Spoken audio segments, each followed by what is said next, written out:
I mean, I know you, it seems like from what you've said, you were always a debater, maybe like a born debater, like you were doing it in college. I presume throughout high school and through even your No, upbringing that not high school, not bringing. No, I really. never got. had no interest in any of that. In fact, because I was a theater kid, but I'm Uh, heterosexual, not gay. I was a theater kid, and we used to have in theater the option to do debate, and I never did it. why In was fact, that? I just thought it was boring. I didn't care about it because we were always Okay. doing improv and sketch stuff, like comedy stuff. So Oh, okay. my buddy, my best friend and I, we were both in on the theater team for all 4 years of high school, and we always did either the remember the duo interp or duo improv, and we actually won several of the tournaments together doing those. But I hated debate, never wanted anything to do with it. Thought it was super boring and stupid. I just like comedy. But when I got to Yeah, what college, changed?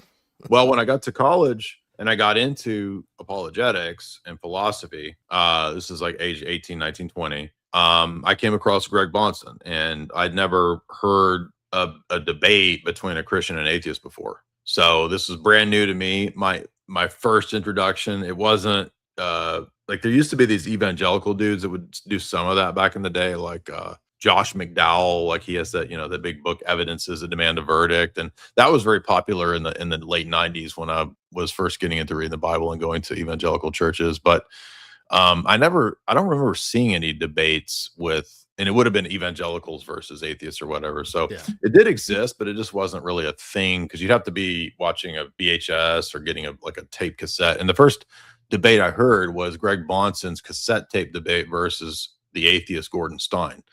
So I heard this debate and I was like, whoa, this is crazy. I didn't even know you could make these logical arguments for your theological position. So I went crazy with it. I remember listening to that debate probably 10 times I wore the tape out, basically listening to it, taking notes, trying to memorize and figure out exactly how Dr. Bonson was arguing. And I was just thought it was so So crazy you that he were could. interested in Christianity at the time already and like defending your belief in Christianity, right? Yeah, I was raised Baptist, but I wasn't really ever very serious about it until junior and senior year of high school. I started getting more serious, and I just had some friends that were Christians, evangelicals, and they would invite me to Bible studies.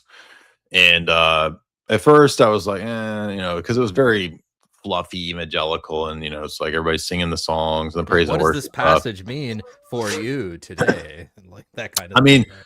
to be fair, they were better than the average evangelical Bible study because it happened to be some Church of Christ people that were very Oh, interested. nice. Yeah, they were very interested in, like, they were always reading the Bible, right? So I'll give them credit for Yes. not being super effeminate and like, but I mean, we would always begin the Bible studies with like, 20, 30 minutes of like praise and worship and singing these songs. And I think even some people had some guitars um and I think probably the first time I went, I was just going because there was cute girls there, right? So it's like It's I a had a pretty good buddy. motivator, I'll bet, if you're a I had young a man. buddy who That's was yeah.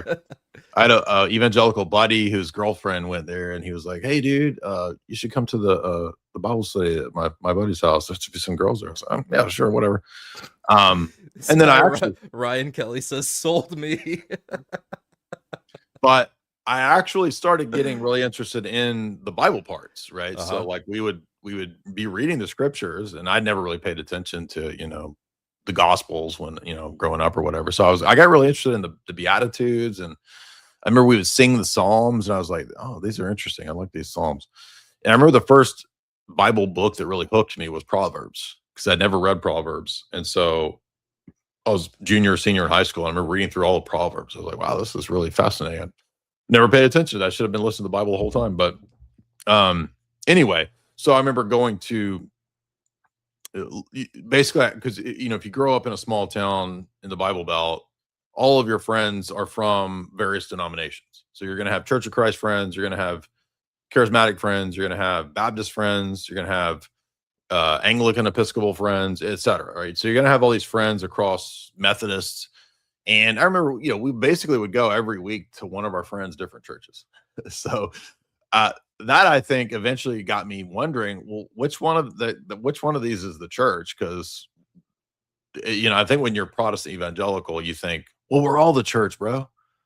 But then it's like, well, does that make sense? Like, they can't all be right because they all have very different theologies. So Right. that kind of, I think, planted in me the idea of there should be some logical way to delineate, well, which ones are right or wrong. Um, so I went to Bible college for a little while and ended up not liking that. Long story short, ended up back at university just studying philosophy. And that's, I think, where I really got deeper into debate, because I've been listening to a lot of Greg Bonson when I was 19, 20, 21. And most of your professors, of course, are going to be atheists, especially if you study philosophy. They're going to be super leftist, super atheist, and they're very evangelistic. Like they really want to convert you. So that always bugged me, because it was like, well, why do they care whether I'm a Christian or not? Like, why are they so adamant about, converting me? And they certainly don't want me converting anyone to to theism, but they're very adamant that they want you to not be, And into then here theology. you are, you have like a nuke in your hands with Dr. Bonson's arguments for God. And so you're going through these videos, like taking notes, like understanding how this argument works. And then you use them on your And professors. then I go to college. So I'd be taking all these Bonson notes, and then I would go That's into awesome. I would go into my classroom with the professor. And I do not recommend this now, looking back, by the way. Like, I was a super arrogant, Calvinist 20-year-old kid, 19-year-old, whatever. Right. I would not recommend going back and debating all the professors, but I was young and immature, and I thought, well, I can convince them if I have the better argument. Like, I'll convince the atheist professors to become, Calvinists or whatever. So Right. that's what I was thinking. But yeah, no, that's what happened. I remember I bought, like, I would get my paycheck and I would spend the whole paycheck on theology books and Bonson talks. Because back then you had to buy these cassette tape like courses, lectures, and they were like 30, 50, $70. So I would like save up my paycheck, order the Bonson set, wait for it to come in the mail a week later, and then I would sit at work with my cassette tape headphones taking notes on all the Bonson talks. So I went through, I think I've done every Bonson course, and he taught a lot of courses. In fact, I just found some new courses that they put up online, which I don't think I'd ever seen before. So I think there's actually people are discovering like archaeology. They're like doing Bonson digs and discovering, discovering new Bonson lectures that he did. So anyway, long story short, yeah, that's what happened with me, was just getting super into debating mainly through Bonson and Van Til. Van Til didn't really ever do debates, but Bonson did. And then I actually went to a conference with, so Bonson's protege was a guy named Michael Butler. And I went to a Michael Butler, Ken Gentry conference in, I want to say 2000, 2001.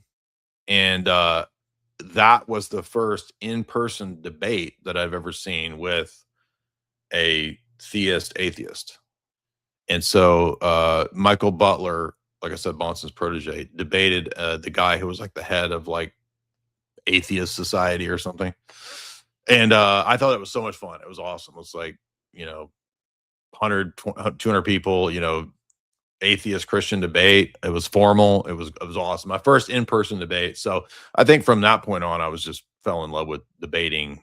And I loved it more back then than I do now. I don't mind doing it, but I've kind of, I think at a certain point you kind of get a little tired of it. But yeah, so it was Bonson, and then going and seeing a debate in person.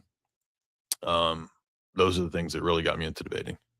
Yeah, And I I think joined, it's at that time we had debate club too. So philosophy club had a debate team at that time in college, for like freshman, sophomore year. But I think by the time of junior, senior year, I had so much stuff to do. I didn't really have time for debate team, but because I was having to write so many papers, but anyway, yeah. Yeah, well, I think you're right, because you've been critiquing recently that the overall tier of debate has just like across the board has gone down. Like you see the same arguments being used over and over again by evangelicals, and they're bad arguments. Like they lose every. You'd think that like they come to the next debate with like a little twist on it or like some different take, and it's just the same thing over and over again. It's like you don't see a new Bonson coming up nowadays. And it's the same stuff I've been hearing since 1998. So, I mean, Yeah. it'd be cool if there was something. I mean, I remember there's one guy that called in this year, a Protestant dude who did have one. I don't even remember what it was, but I was like, I'm going to give you a point, because that was a different argument I've never heard. So there was one guy. If I remember, I think it was something about intinction.